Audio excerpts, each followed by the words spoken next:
Kaninang umaga, Oh. ako bagay nagninong sa binyag. Ako nagninong. Ako'y napaagap sa simbahan. At ang binyag ng aking inaanak ay alas 9 ng umaga. Ay nado na ako ng alas 7. Eh di may nauna pang bibinyagan.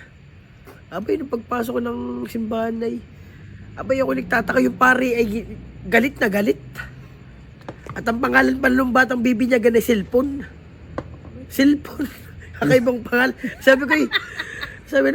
Sabi ng pare doon sa unang bibinyagan na sa mga magulang, bakit Mrs. at Mr. ito'y naging pangalan ng inyong anak ay cellphone? Di man lang ninyo, di ba? Yung pala, inihalin tulad doon sa pangalan ng mga magulang. Ang pangalan ng ina ay Celia. At yung ama naman ay Ponciano. Kaya cellphone. Yung galing mo din. Ay, doon ang walas 9 na. Diyan na yung aking inaanak. Ay, salamat naman. 2 oras ako nag-aantay, narito na. Ako nino nga ay. Siyempre, yung pare medyo mainit ang ulo, stress, gawa nga doon sa cellphone na yun. Kay Celia at Ponciano ang ama at ina. Ay, tika. Ay, tinanong mo na yung kasunod na bibinyagan. Yung aking inaanak, tinanong mo na yung mga magulang.